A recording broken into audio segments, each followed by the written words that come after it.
গরম নয়, শুধুমাত্র আবহাওয়ার গরম নয়, নতুন যারা ক্ষমতায় এসেছে, মজলুম যারা জালিম হয়েছে, তারা ওই ভারতের নির্দেশে দেশকে গরম করতে চাইছে। আমরা মেনে নেব না ইনশাআল্লাহ। আমাদের দেশটা বড় দুর্ভাগা। ৭১ সালে মুক্তিযুদ্ধ হয়ে যাওয়ার পর সংবিধান রচনা করা হলো। সে সময় যিনি রাষ্ট্রীয় ক্ষমতায় আসলেন শেখ মুজিবুর রহমান, উনি মুক্তিযুদ্ধের সময় বাংলাদেশে ছিল না, ছিল পাকিস্তানে। সংবিধান লেখার দায়িত্ব যিনি নিলেন ডক্টর কামাল হোসেন, উনিও যুদ্ধের সময় বাংলাদেশে ছিল না, ছিল পাকিস্তানে। যারা দেশ গঠনের দায়িত্ব নিলেন তৎকালীন আওয়ামী লীগের নেতারা, তারাও কেউ যুদ্ধে বাংলাদেশে ছিল না, বিলাসবহুল জীবনে ছিল হিন্দুস্তানে। তারপরে ২৪-এর গণ অভ্যুত্থান। গণ অভ্যুত্থানের পরে যিনি দায়িত্ব নিলেন তিনিও গণ অভ্যুত্থানের সময় বাংলাদেশে ছিলেন না, উনি ছিলেন। ওদের স্বপ্ন পূরণে পাশে থাকতে পেরে আমরা গর্বিত।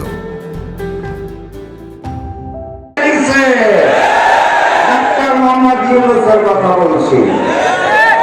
তারপর সকল রাজনৈতিক দলের সাথে আলোচনা করে যিনি জুলাই সনদ লেখার দায়িত্ব নিলেন ডক্টর আলী রিয়াজ, উনিও গণ অভ্যুত্থানের সময় বাংলাদেশে ছিল না, ছিল আমেরিকাতে।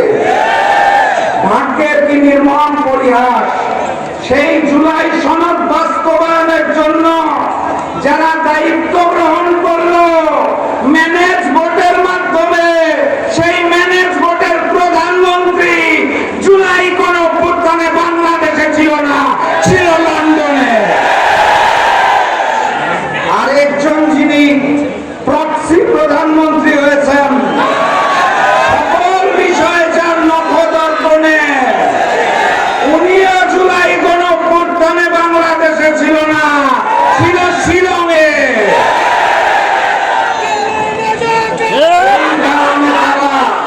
জুলাইয়ের মর্ম অনুভব করতে পারে না। জুলাই আপনারা বুঝবেন কিভাবে? জুলাই যদি অনুভব করতে চান তাহলে ওই জুলাই শহীদের মায়ের চোখে চোখ রেখে জিজ্ঞাসা করুন জুলাই কি জেনে। জুলাই বুঝতে চাইলে জুলাই শহীদ পরিবারের পিতা এবং ভাই বোনকে জিজ্ঞেস করুন জুলাই কি জেনে। জুলাইকে অনুভব করতে চাইলে সেদিনের জুলাই যোদ্ধাদের থেকে জিজ্ঞেস করুন জুলাই কে জেনে। জুলাই আপনারা অনুভব করতে পারেন না, কারণ আপনারা জুলাই গণ অভ্যুত্থানের অংশ ছিলেন না। আপনারা লন্ডন শিলংয়ে বসে ভিডিও কলে আন্দোলন দেখেছেন। জুলাই কি জিনিস সেটা জানতে হলে আমাদেরকে জিজ্ঞাসা করুন, আমরা উত্তর দিয়ে দিব আপনাদের ইনশাআল্লাহ। জুলাইয়ের শহীদের রক্ত বেরিয়ে ওই মসনদে বসে যদি মনে করে থাকেন ফ্যাসিস্ট শেখ হাসিনার রেখে যাওয়া